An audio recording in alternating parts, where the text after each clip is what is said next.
buenos días, buenas tardes o buenas noches, en dependencia de la hora en que usted pueda conectarse y unirse a nosotros en nuestro deseo de seguir explorando y conociendo las verdades o la verdad o las enseñanzas de la palabra de Dios. Para esta ocasión vamos a estar hablando acerca de un tema que llegó a mí por una situación, digamos, algo particular. El caso es que una hermana que está viviendo ahora en otro país en Europa y asistiendo a una iglesia se encontró con que un predicador habló acerca de un lugar intermedio, específicamente empleó la frase cielo intermedio, un cielo intermedio, algo así como un lugar entre la gloria, el paraíso de Dios y nuestra vida terrestre, ¿no? Como que las personas que parten de este mundo no van directamente a la presencia de Dios mismo, a su lugar de habitación, sino que están en un lugar intermedio. Eso se parece mucho a la doctrina católico-romana y bueno, católico-romana principalmente. No estoy seguro ciertamente si los católicos ortodoxos también la tienen, pero bueno, es posible que sí. Acerca del purgatorio. La cuestión es que los católicos creen, si los católicos romanos específicamente, creen en este lugar intermedio donde las personas que no hayan sido excomulgadas propiamente por la iglesia, van allí para expiar, para terminar de expiar sus pecados hasta que puedan salir de ese lugar, y entonces ya pasarían a la presencia de Dios, a la gloria propiamente. Bueno, esa es la creencia de los católicos romanos, pero creemos que no existe tal cosa como un lugar intermedio, sino que los creyentes, los verdaderos creyentes, quiero decir los verdaderos cristianos, las personas que han sido redimidas, las personas que han sido regeneradas, que han nacido de nuevo, pues ciertamente estas personas cuando mueren parten a la presencia de Dios mismo, es decir, no van a un lugar intermedio. Ahora, de lo que sí podemos hablar es de un estado intermedio, o una condición espiritual intermedia. De eso sí pudiéramos hablar, porque esa es la postura bíblica propiamente.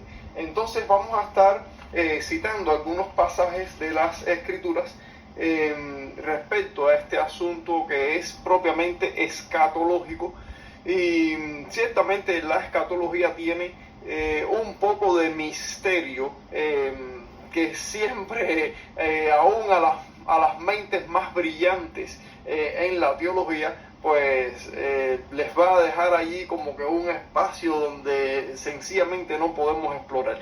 Pero más allá de estas cuestiones de misterio que pudieran existir y que de hecho existen en lo relacionado al tema o a la doctrina de las últimas cosas o los temas escatológicos, pues ciertamente hay cosas que también han sido reveladas por el Señor y que están claramente dichas en su palabra, y a eso es a lo que nos vamos a estar remitiendo, a la palabra de Dios, para entender con la mejor precisión posible este asunto del estado intermedio.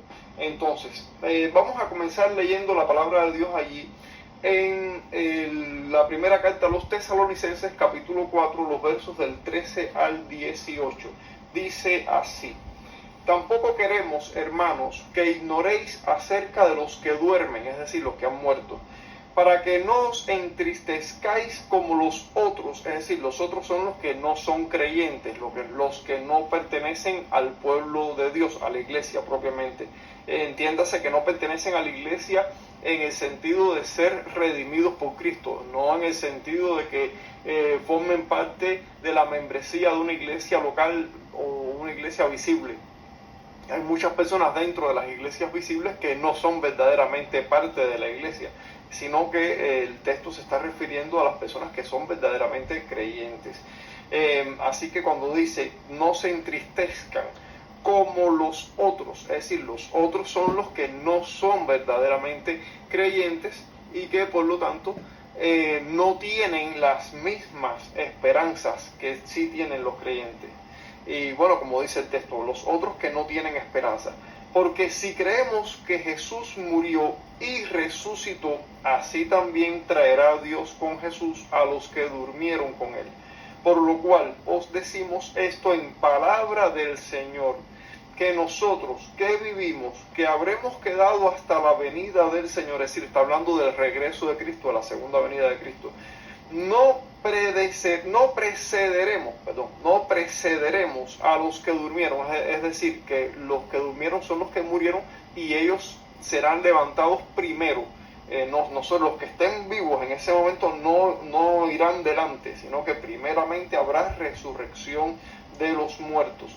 Porque el Señor mismo, con voz de mando, con voz de arcángel y con trompeta de Dios, descenderá del cielo, y los muertos en Cristo resucitarán primero.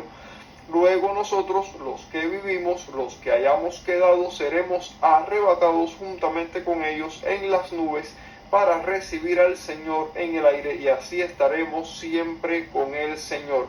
Por tanto, alentaos los unos a los otros con estas palabras.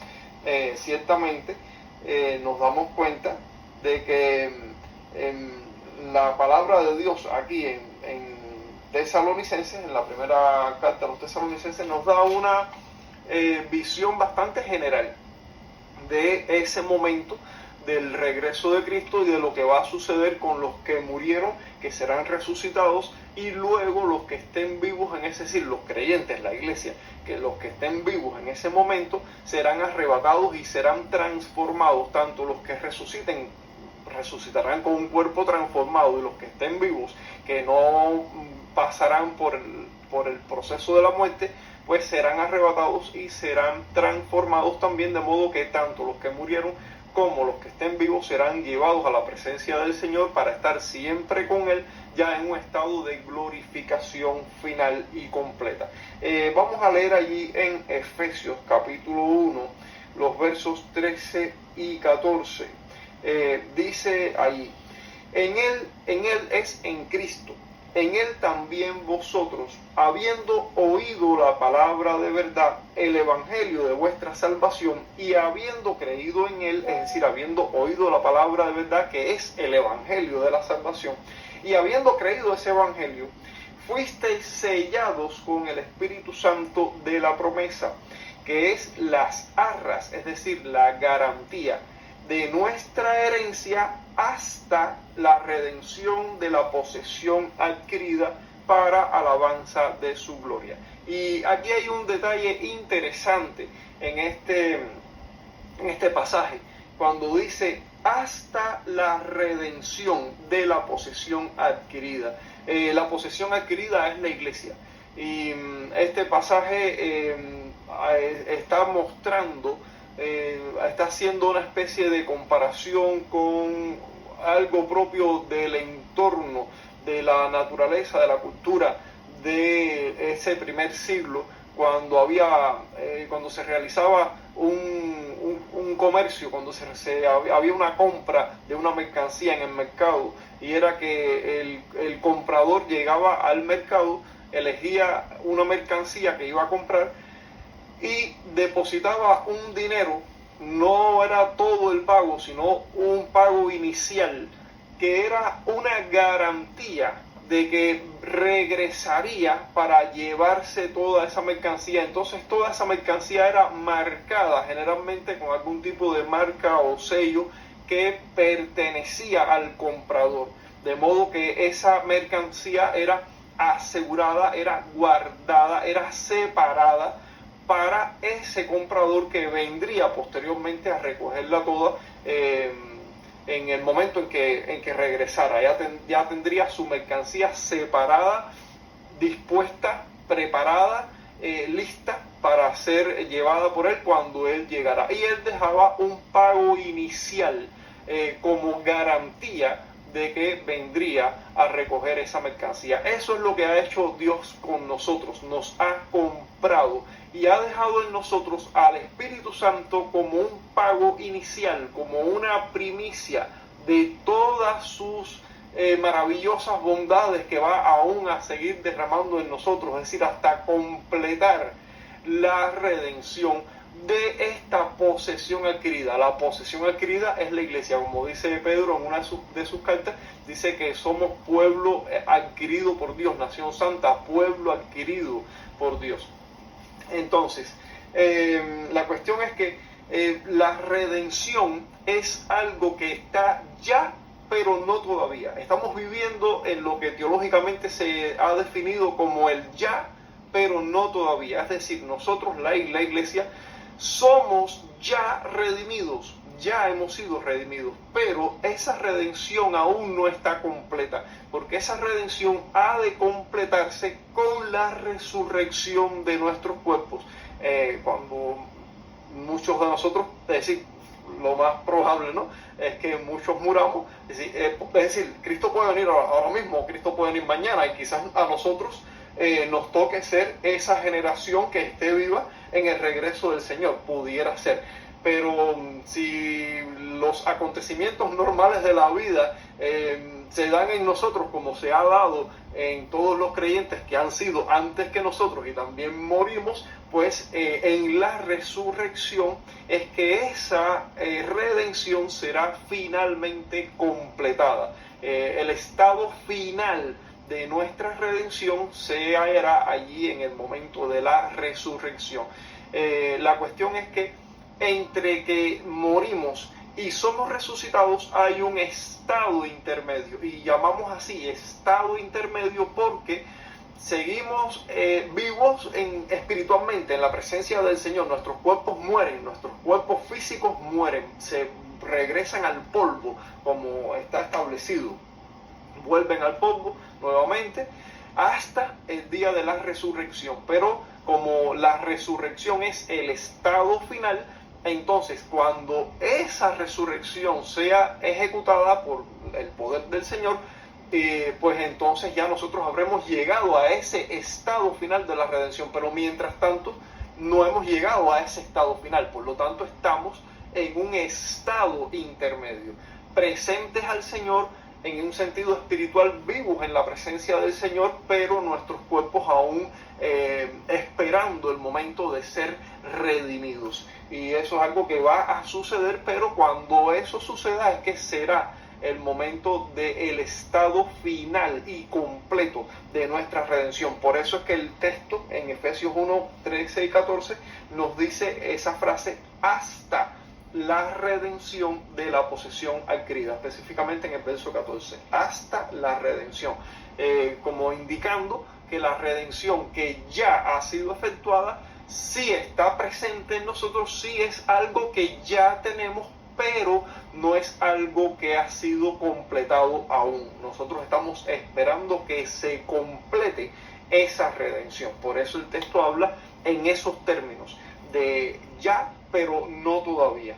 Eso es como se define así teológicamente.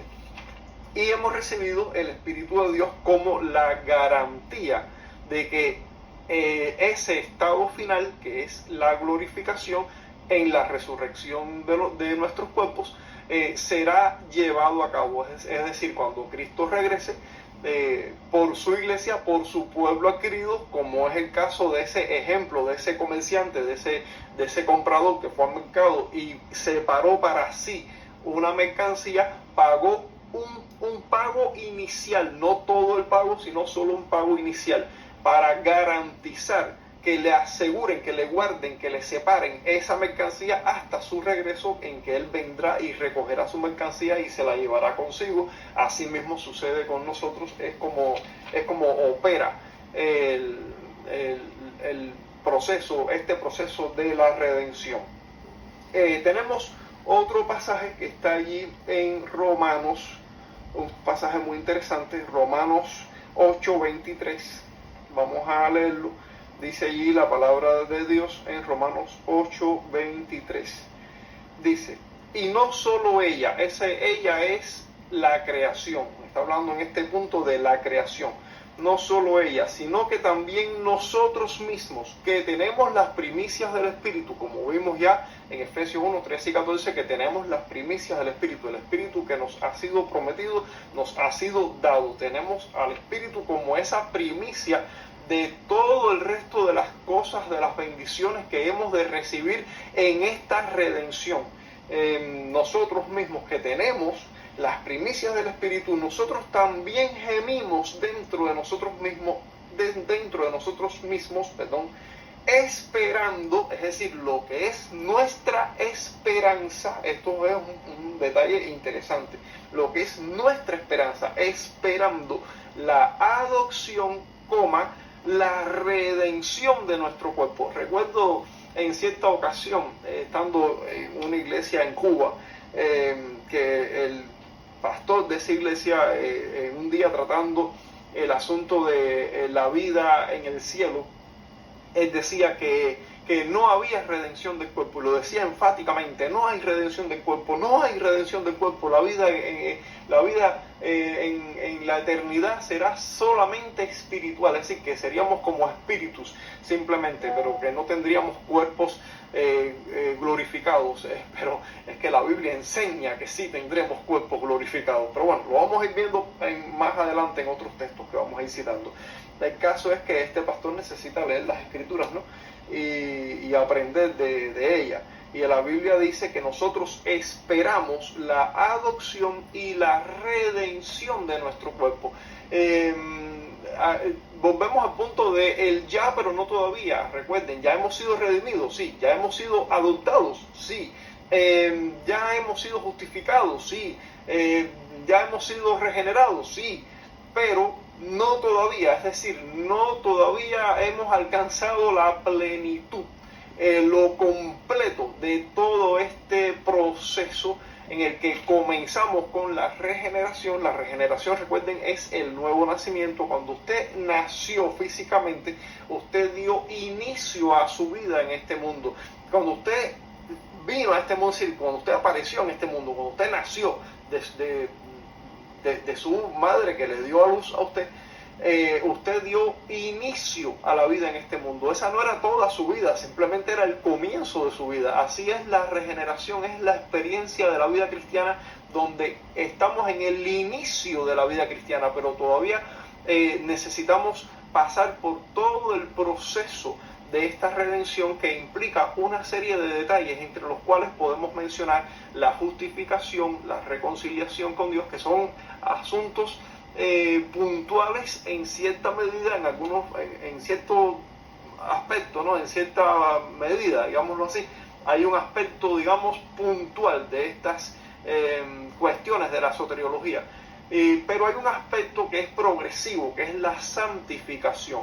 En la santificación nosotros vamos cada vez siendo más semejantes a Cristo, y vamos siendo más despojados del yo. El yo nuestro, el hombre de pecado, nuestra naturaleza de pecado, tiene que ser allí crucificada, tiene que ser muerta, tenemos que ir despojándonos de esa naturaleza, de esos deseos de esa naturaleza pecaminosa, y ir revistándonos y llenándonos más de Cristo y menos de nosotros. Eso es santificación. Es un proceso que dura toda la vida y culminará en la resurrección o en el día del regreso de Cristo, ¿no? Si es que estamos vivos en ese momento, entonces seremos transformados. En esa transformación, ya sea que la recibamos por resurrección o que la recibamos porque seamos transformados, revestidos, como dijera Pablo. Pablo en cierto momento dice que más bien quisiéramos ser revestidos y no desnudados, y se refiere a esa cuestión de la muerte. Dice, bueno, preferiríamos ser revestidos, es decir, preferiríamos no tener que morir y que Cristo venga pronto, y que los que estemos vivos pues seamos revestidos de la nueva naturaleza gloriosa. Pero bueno, le tocó morir, y quizás a muchos de nosotros también nos toque. Bueno, la cuestión es que no solo ella, la creación, sino que también nosotros mismos estamos gimiendo mientras estamos en este mundo, mientras estamos en este cuerpo que aún sufre las consecuencias del pecado, gemimos en nosotros mismos a pesar de que tenemos las primicias del Espíritu, es decir, tenemos una ventaja importante en relación a otras personas que no tienen esta bendición que es el Espíritu de Dios viviendo en nosotros y haciendo y llevando a cabo la obra de la redención en todos sus aspectos, Bueno, pero ¿qué hay de interesante en este texto? Particularmente dice que estamos esperando la redención de nuestro cuerpo, y es que esa es la esperanza de la iglesia. La redención de nuestro cuerpo es la esperanza de la iglesia, porque el estado final de gloria para el pueblo de Dios implica un cuerpo glorificado, un cuerpo redimido. La cuestión es que la salvación es una obra integral de Dios en nosotros. Es decir, Dios no solamente está salvando nuestro espíritu, Dios nos está salvando a nosotros, a nuestra persona, en su totalidad. Y eso implica espíritu y cuerpo, o alma y cuerpo, como deseen verlo. El caso es que la resurrección de nuestro cuerpo es el estado final de esa redención y es la esperanza que como creyentes nosotros tenemos. Así que ese pastor de esa iglesia que decía que no hay resurrección del cuerpo, le estaba diciendo a la iglesia que no podían tener esa esperanza, cuando la Biblia dice que esa es la esperanza de la iglesia. Entonces, la cuestión es que tenemos una esperanza, y la esperanza que tenemos está en que nuestros cuerpos serán redimidos. Por lo tanto, en lo que esperamos que esa redención culmine, llegue a su fin, llegue a su punto final, mientras tanto eso sucede, nosotros, es decir, los que estamos en este tiempo y los que mueren en este tiempo, hasta ese momento estamos en lo que llamamos el estado intermedio,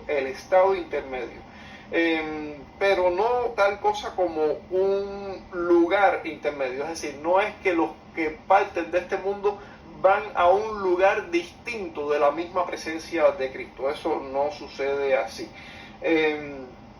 Vamos a ir a ver a Filipenses capítulo 3, los versos 20 y 21. Filipenses 3, 20 y 21, dice allí, mas nuestra ciudadanía está en los cielos, de donde también esperamos al Salvador, al Señor Jesucristo, el cual transformará el cuerpo de la humillación nuestra para que sea semejante al cuerpo de la gloria suya, por el poder con el cual puede también sujetar a sí mismo todas las cosas.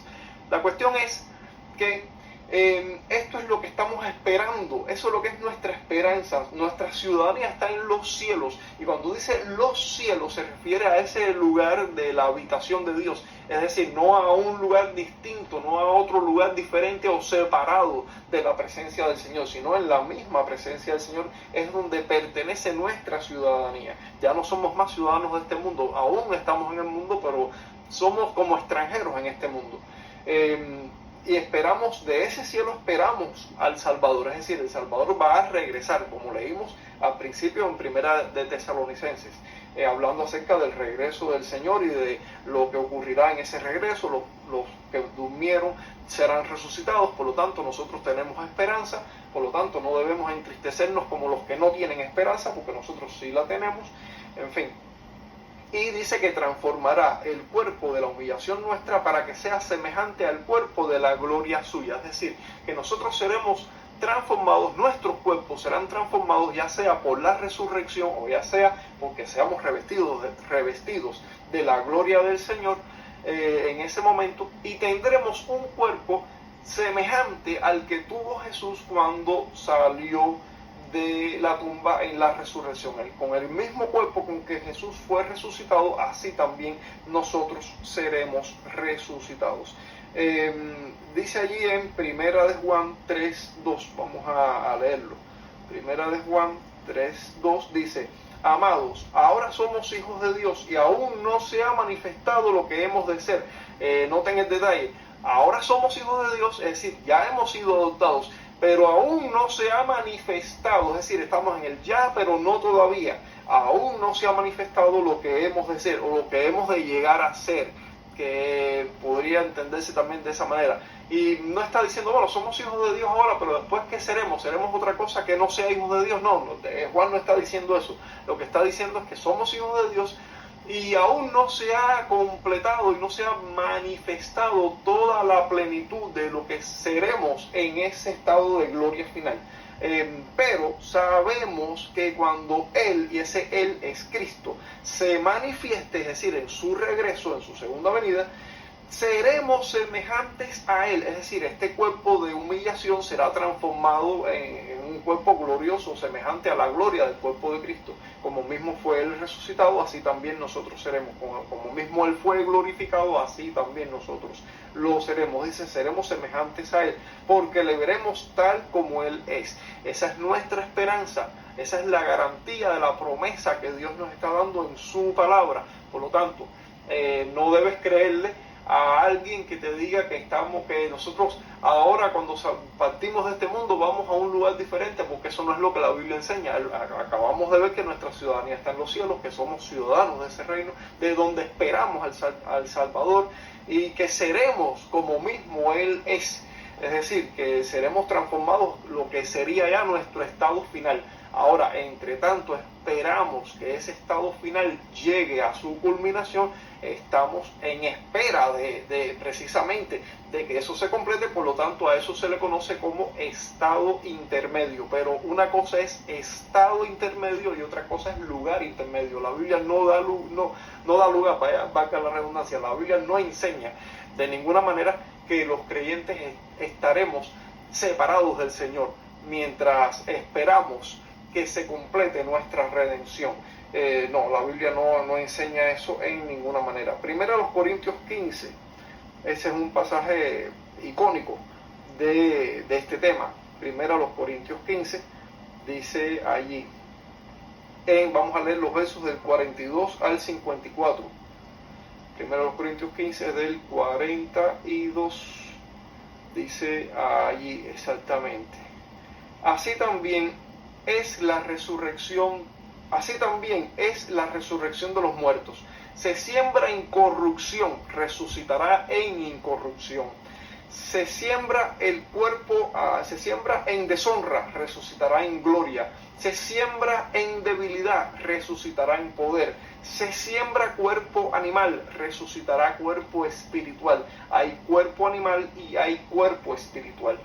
Un detalle, cuando dice cuerpo animal se está refiriendo al cuerpo que tenemos ahora, que pertenece a esta naturaleza terrenal.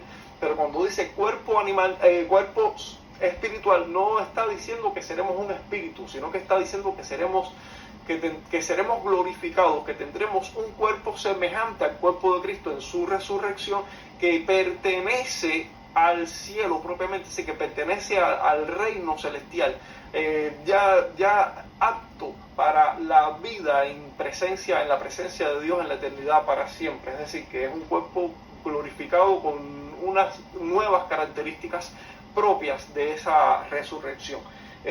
No podemos dar elementos, digamos, más precisos porque la Biblia nos deja hasta ahí.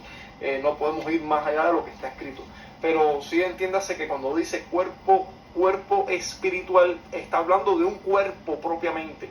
Cuando Jesús resucitó y se presentó algunas de las veces durante esos 40 días, después de su resurrección, que se presentó a sus discípulos en varias ocasiones, en más de una ocasión, le dijo a sus discípulos que lo tocaran y que comprobaran que Él no era un espíritu, que Él tenía un cuerpo de carne y hueso.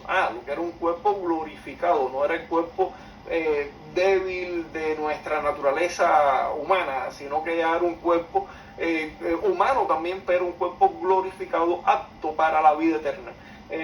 Esa era la diferencia propiamente. No estamos hablando de que nosotros tengamos, digamos, los poderes que Cristo tenía, que podía aparecer dentro del cuarto, de la habitación, que ellos estaban allí encerrados y Cristo se apareció sin abrir las puertas. No, eso Cristo lo hizo porque Cristo, además de ser glorificado en la resurrección, es el Hijo de Dios y es Dios con nosotros. Es decir, hay una cuestión de diferencia en ese sentido. Cristo es Dios, y como Dios tenía poderes específicos que nosotros no tenemos y no tendremos, eso es importante aclarar. Algunos han pensado, en alguna ocasión yo escuché que cuando tengamos ese cuerpo glorificado, pues seremos como Cristo y que podremos hacer las mismas cosas que Cristo hizo, en el sentido de esos poderes extraordinarios. No, perdón.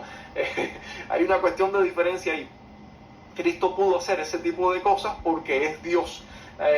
No obstante, nosotros tendremos un cuerpo glorificado como mismo Cristo tiene un cuerpo glorificado. Cristo es nuestro representante humano delante de Dios el Padre, de modo que nosotros estaremos en la presencia de Dios en la eternidad para siempre, compartiendo la misma naturaleza de nuestro hermano mayor, que es Cristo, quien es nuestro Señor, pero también es nuestro hermano mayor. Entonces, eso es lo que significa este pasaje. Dice, se siembra cuerpo animal, se resucitará cuerpo espiritual. Así también está escrito, fue hecho el primer hombre Adán, alma viviente, el postrer Adán, que es Cristo, espíritu vivificante. Mas lo espiritual no es primero, sino lo animal. Es decir, primero nosotros estamos aquí en esta condición humana, de la naturaleza terrenal. Luego lo espiritual, es decir, en la resurrección o en el regreso de Cristo, en nuestra transformación, según sea el caso, según como nos toque. El primer hombre es de la tierra terrenal, el segundo hombre que es el Señor es del cielo. ¿Cuál el terrenal? Tales también los terrenales, y cuál el celestial, tales también los celestiales. Es lo que está diciendo, cada uno compartirá la naturaleza de su representante. Los que no son de Cristo tienen a Adán como su representante y compartirán esa naturaleza de Adán hasta el final. Los que son de Cristo tendremos a Cristo como nuestro representante y por lo tanto compartiremos la gloria de Cristo, porque esa es la promesa del Espíritu. Para eso fuimos sellados con el Espíritu. Tales tal el terrenal, tales los terrenales, tal el celestial, tales los celestiales. Es decir, los que somos, como dijera Pablo, ciudadanos del reino de los cielos, como leímos en Filipenses. Así como hemos traído la imagen del terrenal, traeremos también la imagen del celestial. Es decir, seremos como es Cristo, seremos semejantes a Él, como dijera Juan, que ya lo leímos. Pero esto digo, hermanos, que la carne y la sangre no pueden heredar el reino de Dios, ni la corrupción hereda la incorrupción. He aquí os digo un misterio, no todos dormiremos, pero todos seremos transformados en un momento, un abrir y cerrar de ojos, a la final trompeta, porque se tocará la trompeta y los muertos serán resucitados incorruptibles y nosotros seremos transformados incorruptibles, igualmente que los que sean resucitados, según nos toque. Porque es necesario que esto corruptible se vista de incorrupción y esto mortal se vista de inmortalidad. Es decir, el cuerpo que tenemos en este momento, que es corruptible y mortal, tiene que ser revestido de inmortalidad y de incorrupción. Esa es la gloria final, ese es el estado de gloria final.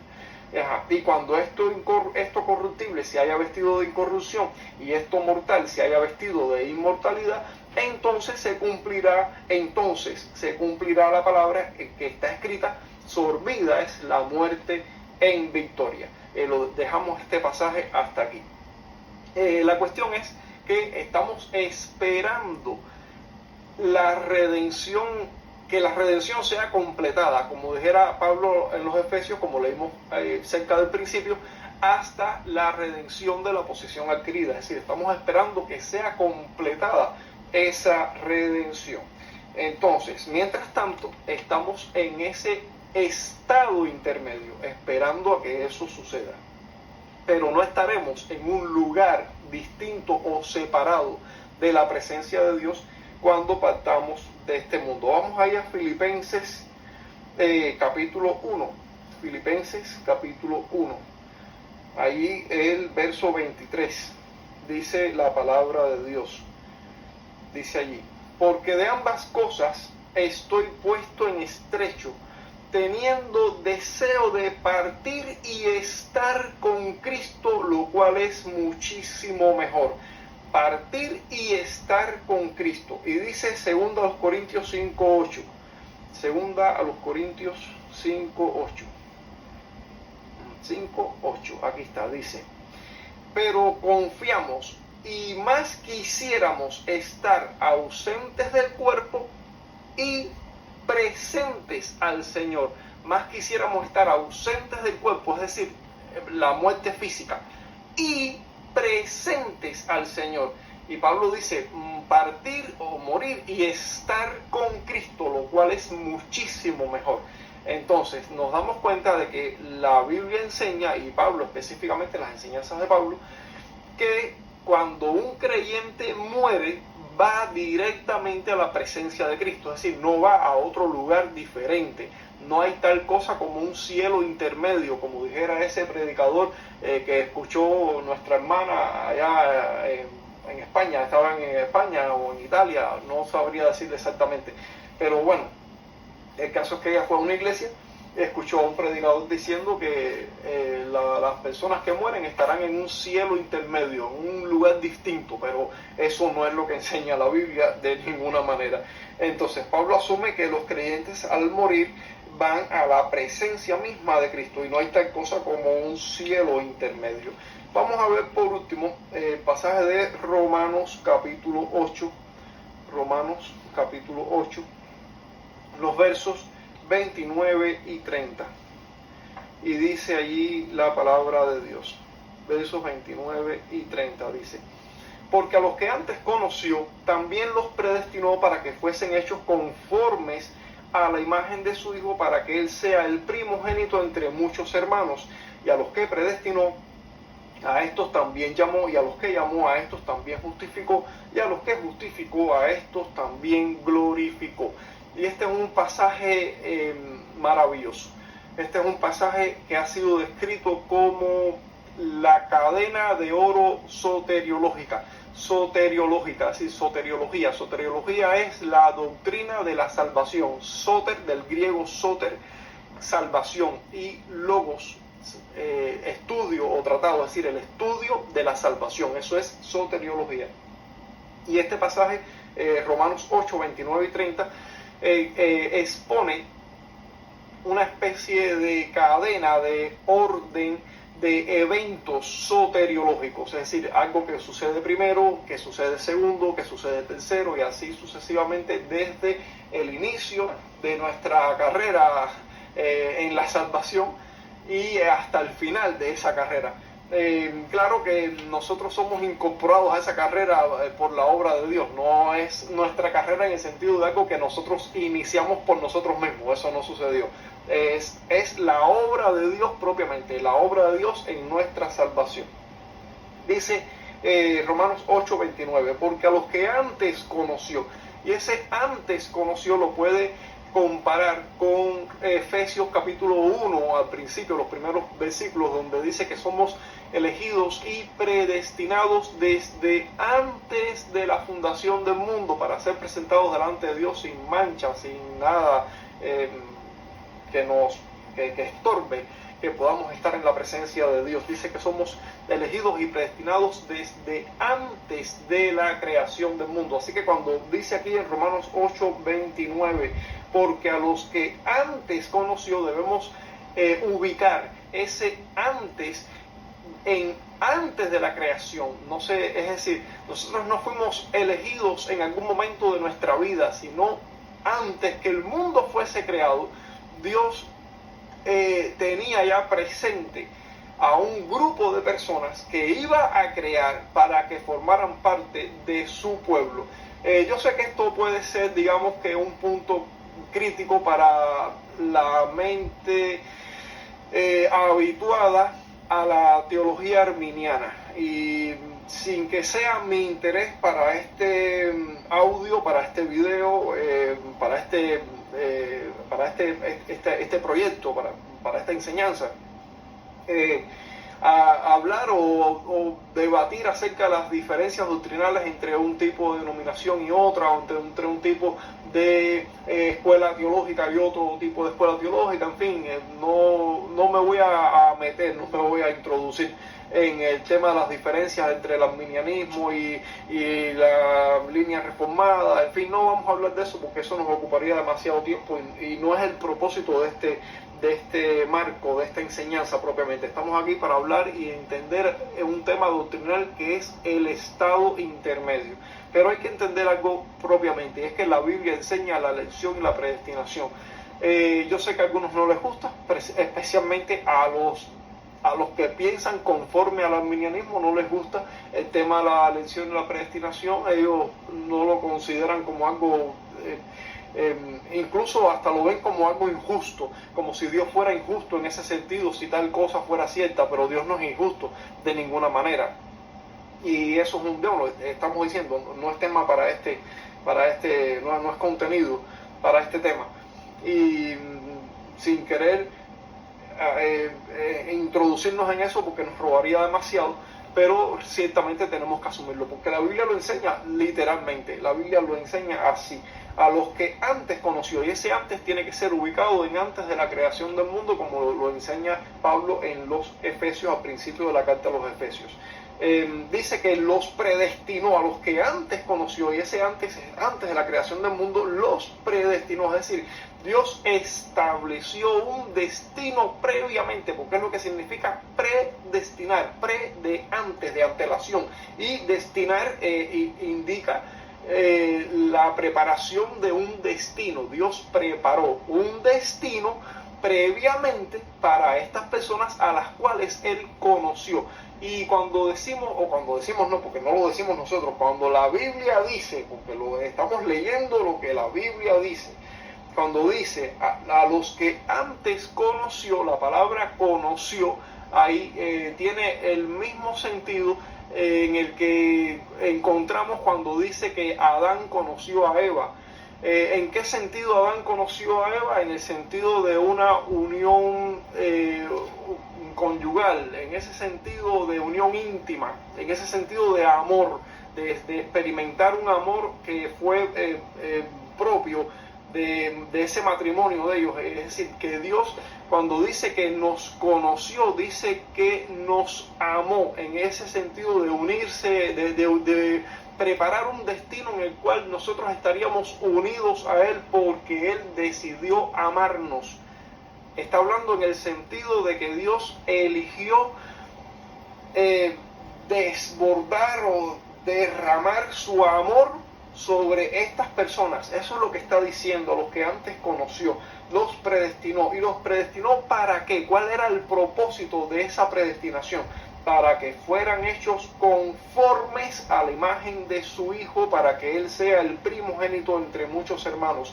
Y todo lo que vemos en el verso 29 es el inicio de la obra de la redención en la eternidad pasada, es decir, en la eternidad antes de la creación del mundo. Ese fue el plan que Dios elaboró propiamente antes de ejecutarlo.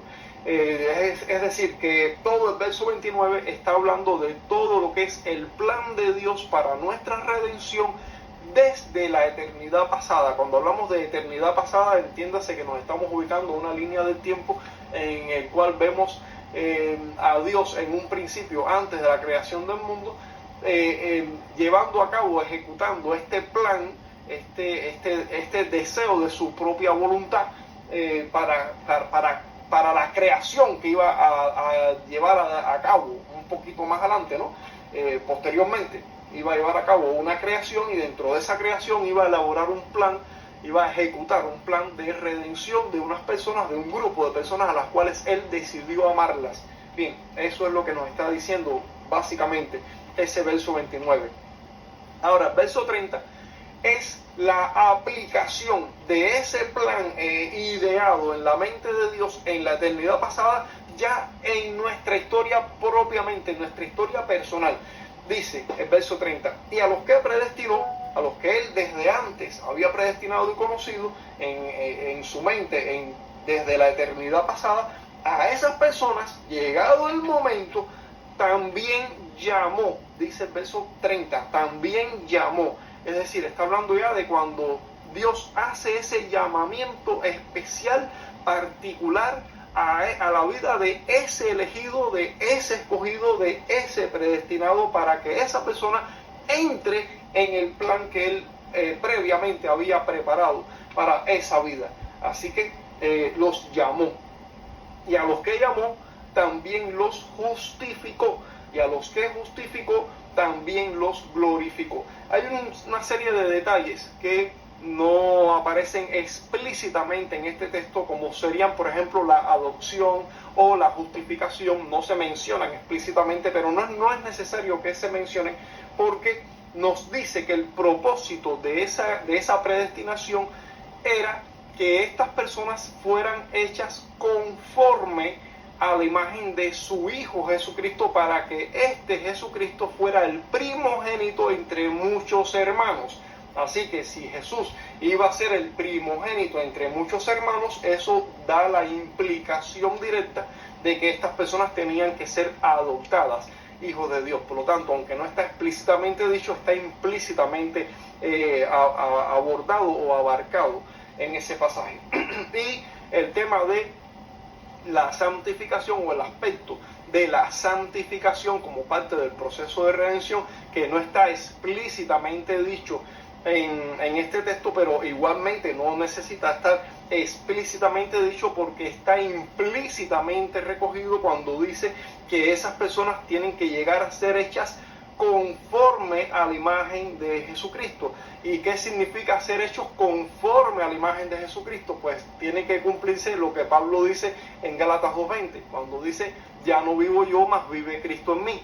Y lo que ahora vivo en la carne, lo vivo en la fe del Hijo de Dios, el cual me amó y se entregó a sí mismo por mí. Es decir, ya no vivo yo, ya Pablo no vive, ahora el que vive es Cristo en mí. Es como si ya Pablo dejó de ser y es Cristo viviendo su vida en este cuerpo.